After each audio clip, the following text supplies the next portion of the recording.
Yes, నేను రీసెంట్లీగా ఒక cinema చూశాను. అందులో స్వాతి రెడ్డి అనే ఒక ఐటెం సాంగ్ ఉంటుంది.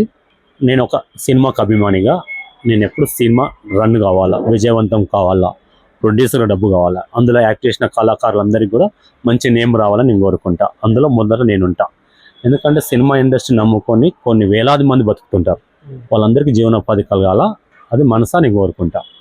అయితే ఏ సినిమా తీసినా అందులో డైరెక్టర్ కానీ, ఆ కథ రైటర్ కానీ వాళ్ళు ఎవరి మనోభావాలు దెబ్బతినకుండా చూసుకోవాల్సిన బాధ్యత సినిమా యూనిట్ మీద ఉంటుంది. అయితే మనోభావాలు దెబ్బతినడం చాలా సెన్సిటివ్ అంశం. ఆ 2.5 గంటల్లో ఎవరికొవరు మనోభావాలు దెబ్బతింటాయి. సో అలా తీయడం కష్టమవుతుంది. బట్ సాధ్యమైనంత వరకు మనం జాగ్రత్త పడాలి. As a cinema unit member లాగా I will tell you. Recent గా శేఖర్ మాస్టర్ గారు చేసినటువంటి ఒక కొరియోగ్రఫీ మీద బాగా ఇదైపోయింది. ఇది దా సర్ప్రైజ్ అని చెప్పేసి ఒక స్టెప్ కి. ఓకే, అంటే క్రేజ్ ఉన్నంత వరకు అలా స్టెప్స్ చేస్తాడు, మనం కాదనిలేము. ఇంకొకటి నేను చెప్తున్నాను, మీకు మ్యాడ్ 2 చెప్పారు కదా, అందులో స్వాతి రెడ్డి అనే ఒక ఐటమ్ సాంగ్ ఉంటుంది. అసలు సినిమాలో ఐటమ్ సాంగ్ అనేది ఉండకూడదు. ఎస్, ఉంది అనుకుందాం, అది కథ సిచ్యువేషన్ డిమాండ్ చేస్తేనే ఐటమ్ సాంగ్ ఉండాలి.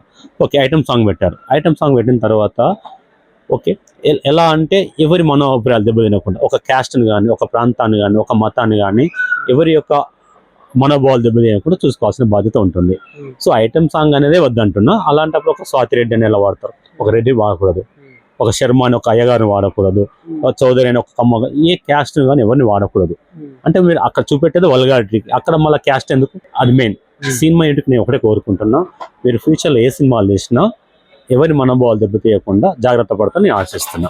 మనోభావాలు దెబ్బతినొద్దంటే మీకు అంతగా, అంటే మీరు ఒక రెడ్డి కమ్యూనిటీ వాళ్ళని మీరు అనుకోవచ్చా? నేను అక్కడ చెప్పిన, అక్కడ స్వాతి రెడ్డి కాడ అక్కడ స్వాతి రెడ్డి ఉండకూడదు, ఆ రెడ్డి కాకుండా ఓన్లీ స్వాతిని ఉండాలి.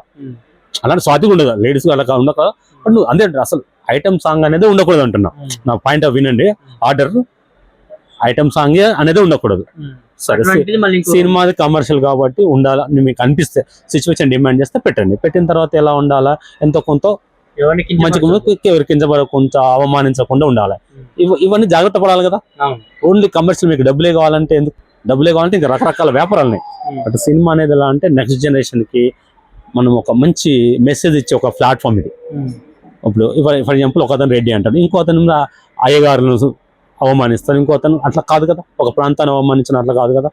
క్లియర్ గా 2 hours ఒక మంచి క్లీన్ పిక్చర్ గా ఉండాలి. అది నేను కోరుకుంటున్నా. సాధ్యమైనంత ట్రై చేయండి. ఎటువంటి ఏం వాడొద్దు, కించపరిచే విధంగా, ఒక క్యాస్ట్ ని కానీ ఒక ప్రాంతాన్ని కానీ కించపరిచే విధంగా ఉండకూడదు. బ్రదర్, అట్లా చూసుకుంటే పెద్ద పెద్ద బయోపిక్లే కించపరిచే విధంగా ఉన్నదాన్ని లేదని కల్పితాలు చేస్తున్నారు, వాటికి ఏం చెప్తారు? బయోపిక్ లో కల్పితాలు కల్పించడం వేరు. బట్ ఒక ప్రాంతం యొక్క, ఒక మతం యొక్క దిగదాచకూడదు ఉన్నదే నేను చెప్తున్నా.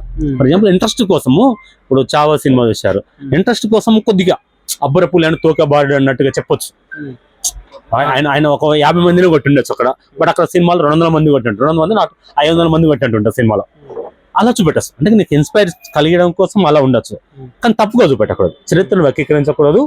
అట్లా ఇది నేను చెప్పాల్సింది. వాస్తవానికి తెలుగు ఫిలిం ఇండస్ట్రీలో సినిమాల వల్ల యువతకి ఏం నేర్చుకుంటారంటే ఏం చెప్తారు? ఏమైనా ఉపయోగం ఉందా? సొసైటీ బేస్డ్ ఉంటాయి సినిమాలు. ఇప్పుడున్న యువత చాలా తెలివైన వాళ్ళు.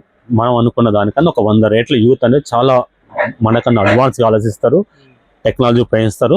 యూత్ని ఎప్పుడు మనం తప్పడానికి వీలే లేదు. ఐ విల్ టెల్ యూ, మీరు గుడికి వెళ్ళి చూడండి, మార్నింగ్ యువత ఉంటారు, అదే రోజు మళ్ళీ నైట్, వాళ్ళు సాటర్డే కదా నైట్ పబ్కి వెళ్ళండి, యువత ఉంటారు, కష్టపడే సాఫ్ట్వేర్ కంపెనీలో యువత ఉన్నారు. సో అంతటా యువతే ఉన్నారు. అసలు మనం తప్పలేదు, ఎక్కడో అక్కడక్కడ కొన్ని జరుగుతుంటాయి. మనం వాళ్ళు సినిమా అనేది మంచి జరుగుతుంది 90%, ఒక 10% అక్కడక్కడ సినిమాలో 10% చెడుగా పడుతుంది. దాన్ని 100 మందిలో ఒకరు చెడుగా ఉపయోగించుకునే అవకాశాలు ఉంటాయి. దాన్ని మనం తప్పట్లేము. వాళ్ళే మారాల్సిన, మంచి వాళ్ళు తెలుసుకోవాల్సిన అవసరం ఉంది. అంటే నా క్వశ్చన్ ఏంటంటే, వాస్తవానికి ఇప్పుడు వచ్చే సినిమాలలో ఏమైనా ఒక థీమ్ ఉంటుందా? సొసైటీ బేస్డ్ సినిమాలు వస్తున్నాయా, ఏదో క్రైమ్ నేర్చుకోవడానికి, గంధ దొంగతనం చేయడానికి, ఇదేనా? అగైన్ అక్కడ కూడా మళ్ళీ మన మిస్టేక్ ఉంటుంది. మీరు చెప్పారు పుష్ప 2 కదా గంధం చెక్కలు అన్నది, ఆ సినిమా మనమే చూస్తున్నాం కదా, ఆ సినిమా మనమే చూస్తున్నాం. నాకు తెలిసి ఫిల్మ్ ఇండస్ట్రీ ఒక 2000 కోట్లు వచ్చినాయి, 1800 కోట్లు వచ్చినాయి. సో వాళ్ళని తప్పు పట్టే ముందు మనం తప్పు అనుకోవాలి.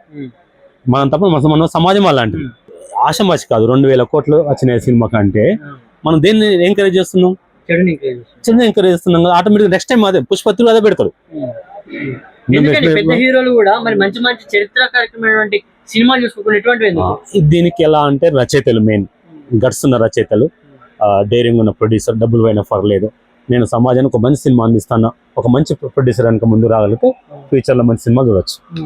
అటువంటి సినిమాలు వచ్చే అవకాశం ఉంది. ఉంది ఇంకా అలాంటి సినిమాలు వస్తాయి. ఫర్ ఎగ్జాంపుల్ చావా అనే ఇన్స్పిరేషన్, తర్వాత ఈవెన్ రాజమౌళి గారి యొక్క క్రియేటివ్నెస్ కు ఒరిజినాలిటీ కనుక ఇస్తే, అదే చావా రాజమౌళికి ఇస్తే చాలా బాగా తీసేవాడు. ఇంకా future I'm expecting, I'm positive, good movies రావచ్చు.